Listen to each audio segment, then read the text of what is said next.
A paz do Senhor, meus queridos e amados irmãos, estamos para mais uma pré-aula do sistema virtual e dessa feita é a lição do número 11. A lâmpada arderá continuamente sobre o altar. Que coisa maravilhosa, hein? Então, vamos aqui estudar e falar a respeito de um utensílio muito magnífico, extraordinário, que é o candelabro. O candelabro é uma das artes maravilhosa, e quando eu olho para todos os utensílios e quando a gente observa o candelabro, a gente vê a importância desse utensílio e o que mais imagina é como Deus é tão maravilhoso que dá sabedoria a quem Ele quer, não é verdade? Deus capacitou Bezaleel e Aholiabe para trabalhar com a madeira, para trabalhar com a prata e para trabalhar com bronze. Olha, foi uma coisa extraordinária.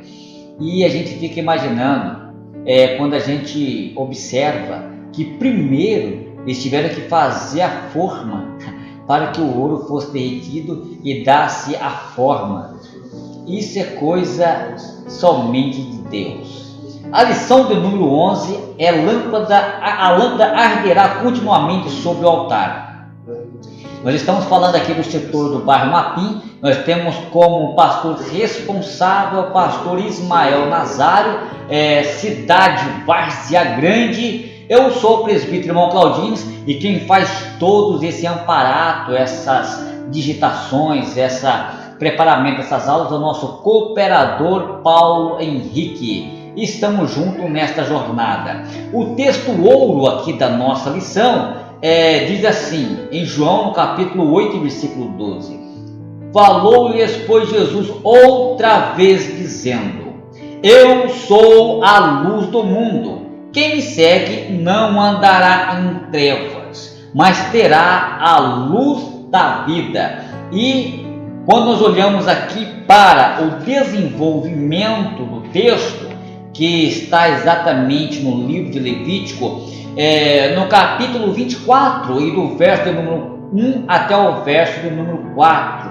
Muito bem. Mas quando nós olhamos para todos esses aspectos, meus queridos irmãos, nós vemos a importância do candelabro. Mas veja bem, meus queridos e amados irmãos, quando nós olhamos aqui para a parte introdutória da nossa missão, o candelabro ele era objeto de maior destaque no interior do tabernáculo, por ser todo de ouro, e quando aquela luz que emitia se levasse em conta a sua simbologia, concluiremos que ele representava o testemunho do serviço do ministério levítico. O seu brilho, ele incandescente, constantemente indicava que todas as obrigações sacerdotais e congregacionais eram rigorosamente cumpridas com as orientações divinas. A Igreja de Cristo, como a luz do mundo, tem a obrigação de ser exemplo das trevas. Mas se ela vier a perder o seu fulgor, que diferença haverá entre nós e o mundo? É uma pergunta, queridos irmãos. É chegado a hora de quê? De termos os nossos candelabros acesos, pois o Cordeiro de Deus, ele anda entre eles, exigindo de nós que cada um de nós em perfeito brilho. E quando nós olhamos aqui o tópico de número 1, o candelabro de ouro, o tópico número 2, Jesus Cristo, a luz eterna e perfeita, e o tópico número 3, mantendo a luz brilhante continuamente. Então quero fazer aqui um resumo desses tópicos para nós não ser muito extenso nesta pré-aula aqui do sistema virtual, tá certo? Mas veja bem, meus queridos amados irmãos, o candelabro de ouro, como está em Êxodo, no capítulo 25 e do verso 31 e do verso 40. O que acontece, meus queridos irmãos? Quando nós olhamos para a palavra de Deus, também farás um candelabro de ouro puro, e batido se fará este candelabro, ao seu pé as suas hastes e os seus botões e as suas flores serão do mesmo, e dos seus lados sairão 6 hastes, de 3 hastes de candelabro de um lado dele, e 3 hastes do outro lado dele. Uma haste haverá 3 copos a modo de amêndoas, ou seja, um botão e uma flor, e 3 copos a modo de amêndoas na outra haste. Um botão de uma flor, assim serão 6 hastes que saem do candelabro. Mas o candelabro mesmo haverá 4 copos, o modo de amêndoa, aos seus botões e com as suas flores. Um botão debaixo das suas hastes que sai dele, e ainda um botão debaixo das suas outras hastes que saem dele, e ainda um botão debaixo das suas hastes, outras hastes que saem dele. Assim será e fará os 6 hastes que saem do candelabro. Os seus botões, as suas hastes serão o mesmo. Tudo será de uma só peça, uma obra batida de ouro puro. Também fará 7 lâmpadas, e as quais se acenderão para iluminar de fronte dele. Os seus especificadores e os seus apagadores serão de ouro puro, de um talento de ouro puro se farás, e com ele, com todos esses vasos, ou seja, a tinta, pois, que faça conforme as coisas que eu tenho mostrado. Deus estava falando. Meus queridos amados irmãos, a leitura extensa do livro de Êxodo, no capítulo 25, do verso 38 ao 40, nós podemos observar que o santo lugar não havia nenhum lugar, nenhuma janela para entrar a claridade do sol. Foi iluminado por um candelabro de ouro glorioso que estava colocado no lado oposto à mesa, ou lado sul do santuário, feito de um pedaço de ouro sólido batido que pesou aproximadamente 43 quilos, e em hebraico era conhecido como menorá, que é um dos símbolos mais comuns do judaísmo. O menorá, ele dentro do santo lugar e do tabernáculo, era uma obra de beleza extraordinária, que consistia em 3 partes principais. A base, que é a haste principal, e as hastes filiais. Acima da base surgiam as hastes vertical, e 2 dos lados desta hastes saíam 3 hastes filiais que se encurvavam para o lado de cima.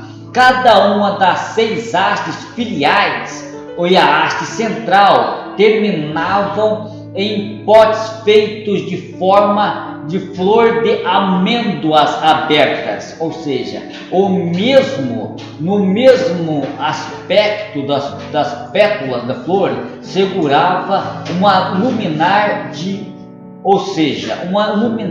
por exemplo, eram decoradas detalhadamente a haste central e as filiais, com aquele mesmo desenho de flor de amêndoas, abertas com 3 encaixes nas hastes e 4 nas hastes centrais. Cada das 6 hastes filiais terminava em um pote feito de flor de amêndoa, ou seja, aberta. A decoração era tão primorosa e tão detalhada que Deus ordenou que somente os artesãos altamente qualificados e ungidos pelo Espírito Santo de Deus que poderiam fazer isto. Nenhuma medida determinava acerca do seu tamanho exato. Quem pode medir, a presença de Deus ou a luz de Deus? As 7 luminárias de óleo que descansam nas pétalas da flor de amêndoas estavam com pequenos potes na linha, ou seja, um pavio de linho era colocado sobre as luminárias que o fogo nunca poderia apagar, como está em Levíticos, no capítulo 24 e do verso de número 2. Mas quando nós olhamos para esse aspecto, meus queridos irmãos, veja bem, diz assim em Levítico 2 e 24, ordena os dois que os filhos de Israel que traz o azeite de oliveira, batido para iluminar, ou seja, para iluminária, para acender as suas próprias chamas, que fica continuamente ali. Muito bem, vamos continuar aqui. 2 vezes diariamente, de manhã e à tarde, o sacerdote trocava o pavio e enchia as luminárias com um puro azeite de oliveira batido para iluminarias, ou seja, isso está em Êxodo, no capítulo 30 e do verso do número 7. O fogo não poderia, as lâmpadas estavam acesas, mas veja bem, quando nós olhamos aqui, meus queridos, dá para entender que eles iam trocando uma por uma. E o que acontece? Sempre havia claridade, porque não foi trocar todos ao mesmo tempo. A Bíblia diz no livro de Êxodo 27 e 21 e 22: Tu, pois, ordenará aos filhos de Israel que tragam azeite puro de oliveira, batido puro, candeeiro, para fazer acender as lâmpadas continuamente na tenda da congregação, fora do véu que está diante do testemunho. Arão e seus filhos, ou seja, colocarão em ordem desde a tarde até amanhã perante o Senhor. Isso será um estatuto perpétuo para o povo de Israel e pelas suas gerações. Olha que coisa maravilhosa!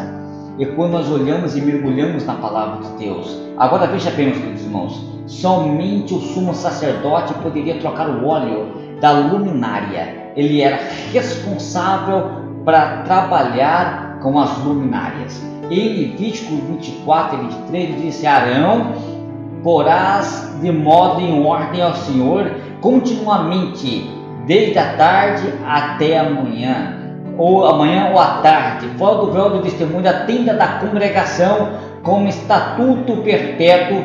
Esse eu estou repetindo um versículo que eu acabei de dizer para vocês aqui, queridos irmãos. Todo dia, todos os dias e toda a noite, essas luminárias constantemente iluminaria a glória do santo lugar, especialmente na mesa dos pães da proposição, como uma lembrança que a presença de Deus sempre estava com o seu povo. E quando nós olhamos aqui, queridos irmãos, a palavra amêndoa no hebraico significa despertando, porque a amendoeira, ela era a primeira árvore que despertava no inverno e florescia. Falava ser das luzes veloz e poderosa. Como nós olhamos aqui em Gênesis, no capítulo 43, do versículo 11, então disse a Israel, seu pai, por exemplo: pois que se assim fazeis isto, tomais do mais precioso fruto dessa terra para os vossos vasos, e levai aos homens presente um pouco de bálsamo e um pouco de mel, especiaria e mirra e amêndoas. Olha que coisa extraordinária. E quando nós olhamos aqui, queridos irmãos, também para que o verso de Jeremias, no livro de Jeremias, no capítulo de número 5 e 11 e 12, ainda veio a minha palavra do Senhor dizendo, que vês em Jeremias, é uma pergunta: vejo uma vara de amendoeira, e diz-me, Senhor, viste bem, porque eu velo pela minha palavra para cumpri-la. Então Deus, ele vela pela sua palavra para cumprir. Deus, ele cuida, porque passarão os céus e a terra, mas as minhas palavras não podem passar, elas não passarão. Glorificado é o nome do Senhor Jesus, porque ele vela pela sua palavra. E quando nós olhamos aqui para o Eclesiastes 12 e verso 5, como também quando tomares o que é alto, e ver espanto no caminho, e florescer a amendoeira, e o gafanhoto em peso, ou seja, perecer apetite, porque o homem se vai à sua casa eterna. Deus, ou seja, Deus pranteador andarão rodeado pela praça. Então aqui é uma parte interessante que nós comentamos a respeito da amendoeira. Meus queridos irmãos, quando nós olhamos para todo esse contexto e a gente veja que essa parte já concluindo aqui, falando sobre o candelabro, falando sobre a importância do candelabro, agora o seu significado, é o tipo de Cristo. O candelabro de ouro era a única fonte de luz do santo lugar. O seu propósito primeiro era dar a luz ali, era mostrar as mesas dos pães da proposição e nunca ser mostrado. Ou seja, ele nunca era deixado de ser iluminado. Essa era uma lembrança constante de que Deus estava com o seu povo. O interessante é que a Bíblia diz que Deus é a luz e nele não há trevas alguma. Quando o apóstolo João, nele está a vida e a vida é a luz dos homens, e a luz resplandece nas trevas, e as trevas não compreenderam. Ele estava se referindo a Jesus que veio ao mundo. Ou seja, Jesus veio ao mundo, Jesus se fez caído, mas como homem, como sempre o homem, o ser humano está em treva, eles não puderam compreender. A luz que tem a vida, que é Cristo, o candelabro iluminava os pães da proposição, assim Deus ilumina o seu povo. O Espírito de Deus ilumina a mente e a entenebrecida do homem, para que eu trazer ao conhecimento de Deus e para a vida espiritual. João disse: ali estava a luz verdadeira, que ilumina todo homem que vem ao mundo. Estava no mundo, e o mundo foi feito por ele, mas o mundo não conheceu. Veio para o que era seus, e os seus não receberam, mas todos quanto receberam, deu-lhe o poder de serem chamados filhos de Deus. Olha, aos que creem no seu nome.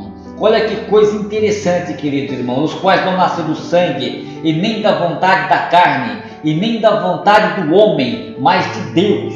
O homem em seu aspecto aparta de Deus. O homem não pode conhecer a Deus.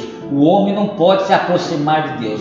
O homem veio para os seus, para a sua casa, mas o homem foi incapaz de perceber de qualquer luz espiritual, porque a escuridão o encobriu. O candelabro de ouro fala de Jesus como a luz do mundo. Você tem andado na luz verdadeira? Se você estiver em Cristo, você não está em trevas. Olha que João diz no capítulo 9, vou citar algumas referências aqui, vocês podem anotar em João capítulo 9, versículo 5, enquanto estou no mundo, sou a luz do mundo.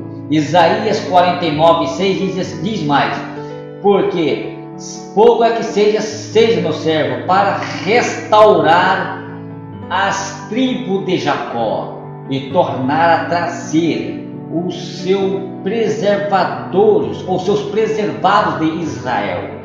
Te dei também como luz dos gentios para serem a minha salvação, até a extremidade de toda a terra. Que maravilha, hein? E quando nós olhamos aqui também para João, no capítulo de número 5, nós vemos aqui, nele estava a vida, e a vida era a luz dos homens, e a luz aparece nas trevas, e as trevas não compreenderam. João capítulo 3, versículo 19, diz assim: e com nenhuma condenação há esta, que a luz veio ao mundo, e os homens amaram mais as trevas do que a luz, porque as suas obras eram más. Mas porque todo aquele que faz o mal não vem para a luz, para que as suas obras não sejam reprovadas nele. Mas quem pratica a verdadeira luz vem para Cristo, porque a fim de que as suas obras se manifestem, porque são feitas em Deus. Em João, em Efésios capítulo 5, versículo 18, porque em outro tempo estava em trevas, mas agora sois luz no Senhor e andais como filhos da luz. Olha que coisa maravilhosa, hein? Nós somos filhos da luz e não filhos das trevas. Nós estamos na presença de Deus. O interessante é que a Bíblia diz que no livro de 1 Pedro, no capítulo 2, versículo 9, mas vós sois a geração eleita, o sacerdócio real, a nação santa, o povo adquirido, para que anuncieis as virtudes daquele que vos chamou das trevas para a sua maravilhosa luz. Oh, maravilhoso! Quero citar a última referência, meus queridos, em 1 João, no capítulo 1, versículo 7. Mas se andarmos na luz como ele na luz está, temos comunhão uns com os outros, e o sangue de Jesus nos purifica de todo pecado. Mateus ainda diz, no capítulo 5, versículo 14, vós sois a luz do mundo. Não se pode esconder uma cidade edificada sobre um monte. Que coisa maravilhosa! Jesus, ele é a luz que resplandece na nossa vida. Se Jesus, ele é a luz, então é como, por exemplo, o sol, ele tem a luz própria. A lua, ela não tem a luz própria. Então, faz conta que Cristo é o sol e nós somos a lua. E aí o que acontece? Nós só podemos ver a lua conforme a claridade do sol que bate nela. Assim somos nós. Nós reflete, a imagem de Jesus reflete em nós. E nós somos luz do mundo e sal na terra. Que Deus abençoe a todos. Encerro aqui a minha participação e até a próxima aula, se Deus nos permitir. E a próxima aula é exatamente os pães da proposição. Os pães da proposição são o pães que ficava sobre a mesa, representando as 12 tribos de Israel, que é a tribo de Ruben, Simeão e Gade, Judá, Isacar e Zebulon, Efraim, Manassés e Benjamim, Dan, Aser e Naphtali, e são a respeito desse tema da semana que vem. Que Deus abençoe a todos e até a próxima, se Deus nos permitir.